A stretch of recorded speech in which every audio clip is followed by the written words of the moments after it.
예, 신율의 뉴스 정면 승부 일부 앞서 말씀드린 대로 정치의 품격으로 출발할 텐데요. 자, 스튜디오에는 국민의힘 김종혁 전 최고위원 나와 계십니다. 안녕하십니까? 안녕하십니까? 이제 참 이 얘기부터 해요. 어제가 별 관심이 없었던 이 사실 큰 관심이 없고 지지율이래. 투표율도 그렇게 높지 않았던 재보선 23곳에서 전국에서 예. 이루어졌죠. 근데 그거 어떻게 보세요? 그거 저는 좀 담양 같은데 거제 같은데 좀 눈여겨볼 필요가 있을 것 같은데. 그렇습니다. 예.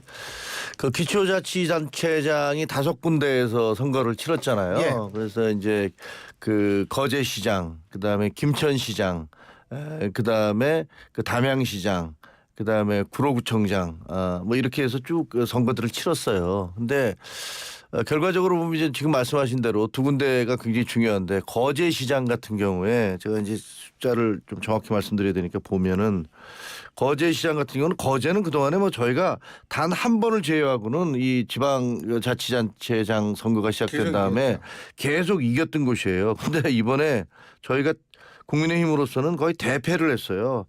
그 변광용 민주당 후보가 56.75%를 거기 투표율도 40% 넘은 걸로 기억하는데. 그렇습니다. 거기는 예. 이제 아주 치열하게 붙었어요. 근데 예. 박한기 국민의힘 후보가 38.12%여서 거의 한 18% 포인트 정도 차이로 졌고. 예. 그다음에 또 부산 같은 게 교육감이지 않습니까? 그렇죠. 거기는 교육감인데 20%. 예, 거기도 한 거의 20% 포인트 가까이 예. 졌어요. 근데 물론 여기는 이제 보수 진영의 후보가 2명이 나오고 진보 예. 진영 후보가 1명이 나와서 표가 갈린 측면이 있습니다만 그럼에도 불구하고 두 사람의 표를 합쳐도 이길 수가 없는 그러니까 진보 교육감을 만들어내게 됐는데 이거는 결국은 우리의 아성이잖아요. 예, 예. 이 부산 그 이전에 하윤수 교육감도 뭐 우리 당 출신이었고. 47.3%네요. 거제는 그러니까 치열하게 붙은 거예요. 맞아요. 이 정도면 뭐 치열하게 붙은 건데 이 정도 나왔으면 많이 나온 거죠. 그렇습니다. 그런데 이제 이렇게 20% 포인트 가까이 이게 지게 됐으니까 이거는 저희 당으로서는 경악할 만한 결과인 거죠. 그렇죠. 거기다가 이제 부산 교육감도 완전히 패배를 해버렸기 때문에 이것도 그렇고. 그다음에 구로구청장 같은 경우는 저희가 후보를 안 냈잖아요. 후보를 아예 못 예. 냈는데 그래서 뭐 그 장인홍 후보 더불어민주당이 56%로 당선이 됐고 거기는 이제 그 자유통일당 예. 후보가 윤상현 후보가 가서 지원 유세를 해주고 그랬잖아요. 예. 근데 32% 정도를 득표를 했습니다. 충남 아산시장 같은 경우 아산시장은 거기는 원래 국민의힘이 좀 열세죠. 아산은. 좀 열세였지만 그래도 지난번 시장은 우리 당 그렇죠. 출신이었어요. 그런데 이번에 오세훈 후보 더불어민주당이 57.52, 그다음에 전만건 국민의힘 후보가 39.92해서 이거 역시 뭐 17 내지 18% 포인트 표 차로 대패를 했기 때문에 김천시장 이기는 건 뭐 너무나 당연한 거고요. 그러니까 보면은 이 기초자치단체장 선거에 있어서 저희 국민의힘으로서는 정말 굉장히 심각한 상황, 성적표를 받아들였다 이렇게 얘기할 수 있죠. 그리고 더구나 여기서 다 아시다시피 이 부산교육감 같은 경우는 원희룡 후보가 가서 원희룡 전 장관이 가서 지원 유세를 해줬잖아요. 예. 그리고 뭐 거기에 전한길 씨라든가 예. 그다음에 손현보 세이브코리아의 손현보 목사 이런 분들이 가서 뭐 총력 지원을 해줬거든요. 예. 근데 저희가 지금 나왔던 얘기가 야 이제 우리가 비상계엄 이후에 그 보수가 총력 결집을 했다. 그래서 결코 녹록지 않을 것이다. 이렇게 주장을 했었는데 정작 선거를 해보니까 뭐 전 지역에서 지금 이렇게 대패를 한 거 아닙니까? 그래서 이것을 놓고 지금 저희 당으로서는 아주 심각한 그런 성적표를 받아들게 된 건데 문제는 오늘 아침에 우리 당 지도부가 이건 패배가 아니다. 이런 얘기를 하는 걸 보고 저는 좀 경악을 했거든요. 아니 이게 정확히 왜 졌는지를 분석을 해야 그래야 뭐 대응책도 나올 텐데 이게 패배가 아니다?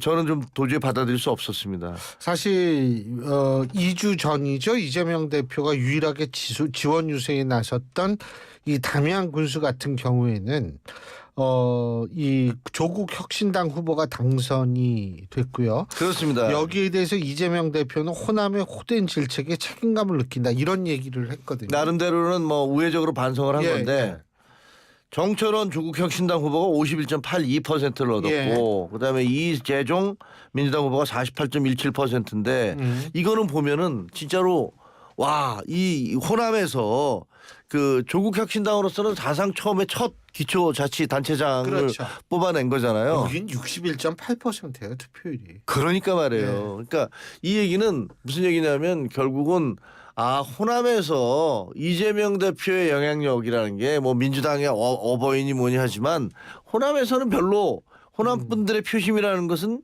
그렇게 이재명에게 일방적으로 가 있는 건 아니구나. 라는 것들을 이제 보여주는 거잖아요. 쉽게 얘기하면 이재명 대표의 취약점이 또 한 번 드러난 거예요. 지금 그 이전에 국민의힘에서 윤석열 대통령이 비상계엄을 했음에도 불구하고 이재명 대표에 대한 지지율, 당 지지율이 그렇게 많이 올라가지 않았잖아요. 그러다가 이제 막판에 지금 이제 탄핵 바로 앞두고서는 민주당이 좀 올라가고 이재명 대표도 좀 올라가고 있는 측면이 있긴 하지만 이번 선거를 보면 이재명이라는 분은 여전히 그 본인의 어떤 한계점, 문제점들을 많이 가지고 있구나. 이런 면에서 보면 국민의힘 입장에서는 야, 우리가 후보를 잘 뽑아서 맞서 싸우면 결코 난공불락의 요새는 아니다. 이런 희망 같은 것들을 좀 가질 수 있지 않을까 이렇게 생각을 합니다. 그리고 최고위원 지내셨으니까 국민의힘은 어떤 면에서 반성해야 될까요? 국민의힘은 방향성에 문제가 있는 거죠. 그래서 사실 이게 윤석열 대통령이 비상계엄을 했을 때 그 비상계엄 윤석열 대통령 그리고 비상계엄에 대해서 우리 당의 입장이 뭔지가 정확히 정해지지가 않았어요. 한동훈 대표 같은 경우는 이건 비상계엄은 잘못된 것이다. 그리고 이 비상계엄과 절연해야 된다. 윤석열 대통령 김건희 여사와 절연을 해야 된다. 그리고 윤 대통령은 어쨌든 대통령으로서 위법하고 그 위헌적인 불법 계엄을 했기 때문에 거기에 대해서 책임을 지셔야 된다. 그것이 조기 퇴진이 됐든 그게 아니면 탄핵 심판을 통해서 뭐 판단을 받아보든 책임지는 모습을 보여줘야 된다. 저희는 그렇게 요구했던 거예요. 그리고 탈당도 요구했었고.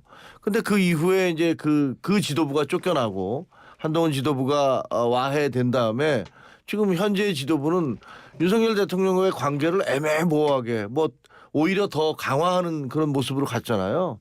윤석열 대통령을 껴안고 가는 모습이었어요. 근데 이제 뭐 이 부분에 대해서 선거 결과가 보여주듯이 그 중도층이라든가 일반 국민의 민심이라는 것이 대단히 냉정하고 싸늘하게 반응을 하고 있는 거거든요. 그렇다면 당이 살아남기 위해서는 어떻게 되느냐. 아니 이게 국민의힘은요 윤석열 대통령의 개인 정당 아니에요. 윤석열 대통령이 우리 당에 들어온 지 얼마나 되셨습니까? 근데 마치 무슨 대통령이 이 대통령을 위해서 당이 존재하는 것처럼 행동하거나 그 움직이는 거는 저는 천부당 만부당하다 이렇게 생각을 합니다. 당이 살아야 되는 거 아닙니까? 팀보다 위대한 선수가 있습니까? 팀이 살아야 되는 거 아닙니까? 보수가 살아야죠. 근데 지금 우리 당 지도부는 보수가 어떻게 합리적 보수로 살아남을 수 있을지에 대해서 그런 고민을 얼마나 하고 있는지 정말 의문이 들어요. 내일 이런 질문하기가 좀 그런데 결과 어떻게 예상하세요? 그건 뭐 제가 여기서 어떤 얘기를 하든 간에 별로 적절하지 않죠. 왜냐면 뭐 기각이 된다고 얘기한들 혹은 인용이 된다고 얘기한들 그것이 무슨 결과에 어떤 영향을 미칠지 아무 의미 없는 그저 추정에 불과한 것이고 그 제가 얘기하는 그 순간에 그 반대편에 있는 사람들은 야 나쁜 놈이다라고 저를 욕할 거 아닙니까? 그러니까 별로 그 의미가 없는 그런 얘기다. 근데 좀 아까 그 말씀하셨던 그런 부분하고 연관이 돼 있는데 이 87 체제로 넘어 새로운 대한민국 뭐 이런 책을 출간했다는 거 아닙니까? 이게 그 책이죠. 저 전한길 선생님하고 뭐 이 국민의힘 의원들하고 같이 쓴 책 아니에요? 이거? 전한길, 나경원, 뭐 신평, 변호사. 그다음에 조정훈, 뭐 이렇게 쭉 써서 이런 분들이 쓰고 거기 뭐 썼대요. 뭐 무슨 내용인지는 잘 모르겠습니다. 근데 그 중에서 윤석열 대통령을 끼워넣은 거예요. 윤석열 대통령을 끼워놨다는 의미는 이분이 무슨 대통령이 글을 쓴 게 아니라 그 본인이 최후 진술한 거 있잖아요. 선관위 헌법재판소에서 그거를 거기다 넣은 모양이에요. 그걸 넣고서 이제 저자 중에 한 명으로 마케팅을 하는 것 같아요. 뭐 정확한 내용은 읽어보지 않아서 잘 모르겠습니다만 야 이거 좀 자기 진영을 다독여야 되는데 이거 좀 그래야 되는 거 아니 아닌가요? 그럴 리가 있겠습니까? 지금 양 정당이 경쟁적으로 자기 지지자들을 부추겨서 길거리에서 끌어내고 있는 거고 거기에는 대통령도 그런 말씀하신 거 아닙니까? 애국 시민들이라고 그러면서 나를 도와준 청년들 얘기했고 서부 지번에 난입을 해서 구속된 사람들 그 문안을 위로를 하면서 뭐 이렇게 얘기를 하셨으니까 사실 지금 정치가 그 길거리 정치에 지금 의회가 지금 하고 있는 일 뭐 있습니까? 국회가 뭐 제대로 작동을 하고 있습니까? 앉아서 무슨 대통령의 호칭을 두고서 원내대표들끼리 모여서 얘기하다가 파장이 돼버리는 그런 꼴사나운 지금 모습을 보이고 있지 않습니까? 그러면서 이 양당 지도부가 모두 길거리에 있는 자기 지지자들한테만 의존하고 있잖아요. 어떻게 보면 거의 정치의 파탄이죠. 정치에 실종된 건 사실이에요. 뭐 실종 수준을 넘어서서 어떻게 보면 근데 또 이런 느낌도 있어요. 정치가 문제를 해결하기 위한 그런 수단이 돼야 되는 거 아닙니까? 그 최종적으로 뭐 불가능을 가능하게 하는 뭐 가능성의 예술이라고도 하고 종합 예술이라고도 하고 생판 거짓말이에요. 지금 보면 저도 웃잖아요. 그래서 네, 그러니까요. 정치는 우리 지금 대한민국 체제에 있어서는 거의 이거 너무 극단적인 말씀 같지만 암세포까지는 뭐 죽는다고 얘기하니까 이게 너무 심하지만 어쨌든 커다란 부담이 되고 있는 게 사실이에요. 양당 정치 모두가 그렇습니다. 근데 지금 또 하나 문제가 뭐냐면 헌법재판소 신뢰를 한다 안 한다가 46 동일해요. 네. 이거는 제가 볼 때는 굉장히 일단 이 원인은 뭐라고 보세요? 이거? 헌법재판소가 자초한 측면이 많죠. 헌법재판소가 이번에 재판 과정을 보면요. 예. 매끄럽지가 못해요. 이게 딱 정해서 룰이 이거고 뭐고 하는 것들에 대해서 좀 정확히 해줘야 되는데 그리고 본인들이 일정을 어떻게 하겠다라는 얘기도 좀 밝혀줬어야 돼요. 이렇게까지 그 국가가 혼란에 빠지면 우리가 어떠한 일정에 대해서 어떻게 하겠다. 모든 사람들이 도대체 깜깜이로 헌재가 언제 하는 거야? 어떻게 돌아가는 거야? 온갖 소문이 무성하고 뭐 어느 재판관과 어느 재판관이 싸웠느냐 뭐 이게 5대 3이네 4대 4네 뭐 이게 사실은 다 안 맞는 얘기잖아요. 아주 나중에 보니까 이게 다 틀린 얘기지만 그렇게까지 엉뚱한 소문이 확산되도록 놔둔 책임도 헌재한테 있는 거예요. 헌재가 앞으로 어떻게 하겠다는 나름대로의 일정도 제대로 밝혀주지 않았고 그리고 그 결정 과정에 있어서도 이게 도대체 뭐지? 라는 생각을 들게 했기 때문에 헌재 스스로 자초한 측면이 많다.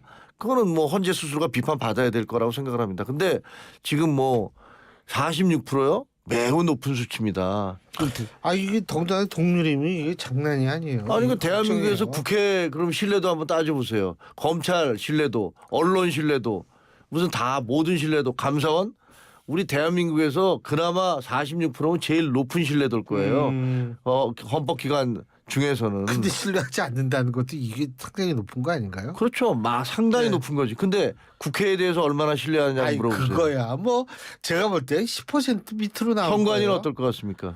요새 선관위도 높게 나오지 않을까. 이거보다는 낮을 훨씬 것 같아요. 높죠. 예. 그러면 신뢰하지 검찰은요? 않는다가 높죠. 네, 더 높죠. 더 높죠. 예.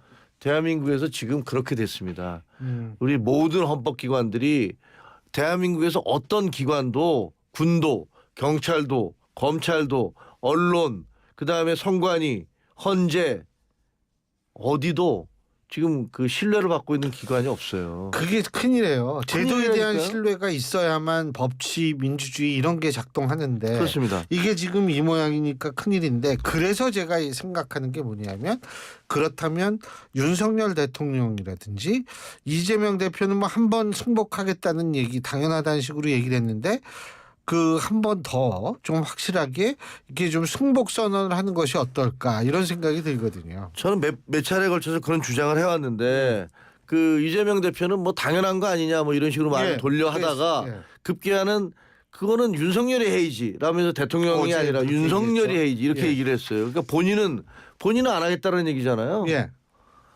참 깝깝합니다. 그게 무슨 그분은 그러니까 그쪽에 들어가 있는 거지. 내 마음에 안 들면 승복하지 않겠다. 뭐 이런 것들을 내심을 비친 거 아니에요? 그렇게 보입니다. 그게 좀 안타깝더라고요. 그리고 이 오늘 MBS 여론조사를 보면 지금 여기에서 이재명 대표는 33%, 김문수 장관 9%, 한동훈 전 대표, 오세훈 시장, 홍준표 시장 전부 세 분이 동일하게 4%씩 나왔어요. 네. 태도 유보는 36%입니다. 이거는 그 얘기는 하지 말아야지. 또 한국갤럽 찾아가지고 또 말씀드려야 되니까 그건 넘어가 36% 나왔는데 이거는 어떻게 보세요? 그러니까 지금 제일 태도 유보가 제일 높아요. 어느 여론조사든 네. 여기도 마찬가지고. 맞습니다. 이런 현상은 어떻게 해석하십니까? 그럼 뭐 정치인들에 대한 환멸과 실망 뭐 이런 거 아니겠습니까? 그리고 특히 이제 한동훈 대표 같은 경우는 그 민주당으로부터 공격받을 뿐만 아니라 이른바 친윤이라는 분들로부터 그 새빨간 거짓말 마타도어를 엄청나게 당하고 있어요. 공격을 받고 있어요. 그래서 자기 당으로부터도 공격받고 민주당으로부터도 견제받고 그 이중의 공격을 당하고 있는 그런 측면도 있으니까 그런 면에서 본다면 그게 지금 자기 살 깎아먹기를 지금 하고 있는 듯한 보수 같은 경우는 그런 측면이 있죠. 그러다 보니까 정치인 모두에 대해서 환멸을 느끼게 되고 아무도 지지 안 해. 뭐 이런 것들이 그런 수치로 나타나고 있는 거라고 생각합니다. 근데 지금 물론 이 수치는 변합니다. 제가 항상 얘기하는 변하죠. 거지. 옛날 여론조사는 제가 자신 있게 얘기할 수 있는데 2017년 3월달 여론조사를 보면 홍준표 당시 이 후보죠. 네. 그때 8% 나왔었어요. 지지율이. 그렇죠. 근데 이게 그러고 이게 근데 나중에 이제 이 지지율이 24% 가 올라가죠. 올라갔죠. 그리고 결국은 뭐냐면 문재인 후보 플러스 심상정 후보의 득표율의 합이 이 안철수 후보와 홍준표 후보와 유승민 후보의 득표율 합보다 훨씬 적어요. 예, 이 얘기는 떨어졌죠. 떨어져요. 이 얘기는 결국 뭐냐면 대선 구도는 어차피 진영 구도의 성격을 띨 수밖에 없고 그렇죠. 이렇게 되면 사실은 이런 지금에 나오는 지지율보다는 국민의힘이 좀 선전할 가능성이 있지 않을까 그런 생각이 들어서 여쭤본 뭐 거예요. 그렇습니다. 저도 뭐 거기는 전적으로 동의를 하죠. 예. 왜냐하면 저도 지난번 총선을 치러봤는데요. 예. 지난번 총선에 1월까지만 해도 저희가 민주당이 공천 파동 나고 그럴 때 20%포인트 가량 앞서서 그때 무슨 170석을 하는 애뭐네 이런 얘기까지 있었어요. 3월달이요. 3월달. 2월, 3월. 3월. 2월. 그러다 2월 말부터 시작해서 3월로 넘어가면서 완전히 급전직하기 시작해갖고 결국 대패한 거 아닙니까? 예. 그러니까 20%포인트의 우위를 지키다가도 그렇게 하루아침에 곤두박질 치는 게 선거입니다. 그러니까 제가 보기에는 뭐 지금 나오는 이런 수치를 가지고서 일희일비하는 거는 별 의미도 없다라고 생각을 합니다. 자, 조기 대선이 있다라고 가정했을 때 지금 한동훈 대표의 지지율 사실 뭐 높은 지지율이라고 볼 수 없는데 어떻게 평가하세요? 일단 만약에 인용이 된다면 그 국민의힘 그러니까 보수 진영의 지지자들은 보수 진영의 지지자들을 뭉치게 한 것은 두 가지 이유잖아요. 하나는 야 우리가 뽑은 대통령이 두 번씩이나 탄핵당한 건 너무 심하다, 억울하다라는 그런 억울한 심정. 두 번째 이재명 대표처럼 그렇게 저렇게 무더기 재판을 받고 있는 이런 사람이 대통령이 되는 건 나는 받아들일 수 없다. 그냥 우리가 만약에 탄핵이 되면 상납하는 거 아니냐는 두려움. 이 두 가지가 가장 큰 거예요. 그렇기 때문에 만약에 인용이 된다면 국민의힘 혹은 보수 지지자들은 이재명 대표를 막기 위해서 가장 효과적으로 싸울 수 있는 후보가 누구냐라는 것에 초점이 맞춰질 거라고 봅니다. 안철수 의원은 자기라고 그러던데. 그 뭐 본인의 생각이시고 뭐 정치인들이 다 자기라고 그러지 그럼 뭐 남이라고 그러겠습니까? 그렇군요. 알겠습니다. 오늘 말씀 여기까지 듣죠. 고맙습니다. 감사합니다. 예, 지금까지 국민의힘 김종